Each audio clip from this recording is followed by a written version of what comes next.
Hello दोस्तों, education city के इस यूट्यूब परिवार में आप सभी का स्वागत है। आज हम फिर एक और नए वीडियो के साथ में जुड़े हैं। पिछले वीडियो में हमने चर्चा की थी पुरातात्विक स्रोतों के बारे में। अब हम साहित्य के स्रोतों के बारे में चर्चा करने वाले हैं। जो इतिहास को जानने के स्रोत हैं, उसके अंदर अपना दूसरा विषय था या दूसरा बिंदु था, वो था अपना साहित्यिक स्रोत। अब साहित्यिक स्रोत के अंदर हम प्रथम बिंदु के ऊपर चर्चा करें तो वो था धर्म ग्रंथ। देखिए दोस्तों, धर्म हमारे लिए जरूर महत्वपूर्ण होने वाले हैं, क्योंकि प्राचीन समय को जानने के लिए ये कहीं ना कहीं अपनी महत्वपूर्ण भूमिका अदा करते हैं। अब धर्म ग्रंथों के अंदर हम बात करें तो अपना सबसे बड़ा जो भारतवर्ष में माना जाने वाला धर्म है वो है हिंदू धर्म।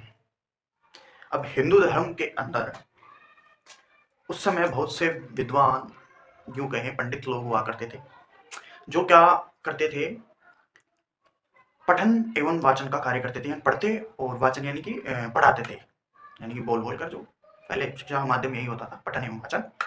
अब उन्हीं ही वेदों को हम वैदिक ग्रंथ कहते हैं, जिन्हें ब्राह्मणों या कहें ब्राह्मण ग्रंथ, ऋषि मुनियों द्वारा आरण्यक हुए, वेद हुए, वेदांग हुए, उपनिषद हुए, इन श्रेणियों में हम बांट सकते हैं। और मुख्य रूप से हम वेदों को 4 भागों में बांटते हैं, जिसमें ऋग्वेद, यजुर्वेद, सामवेद और अथर्ववेद। ऋग्वेद की बात करें तो सबसे प्राचीन ग्रंथ है। वहीं रामायण महाभारत भी इसके अंदर एक महत्वपूर्ण भूमिका अदा करते हैं। रामायण मर्यादा पुरुषोत्तम श्री राम जी की का विवरण करती है, जो उस समय के राजा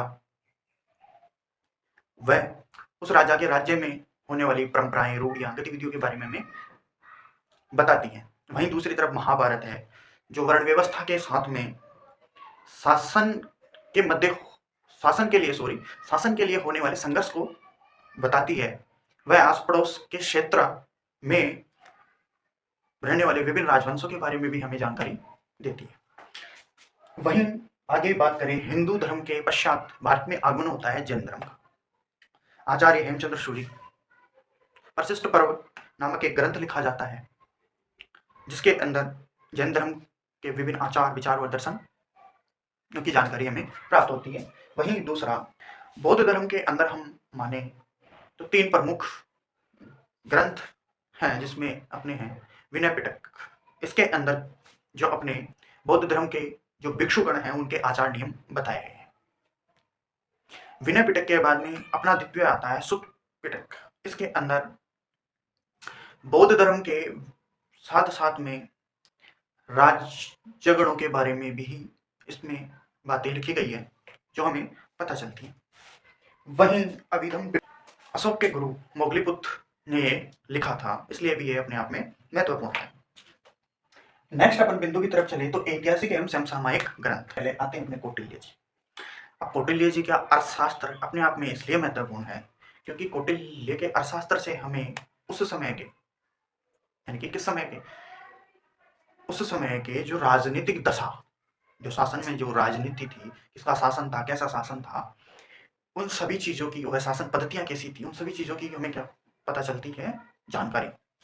वहीं कलहण की राजतरंगिणी, हर्ष चरित्र ब्रह्मवट की, हर्ष चरित्र में राजा हरीश का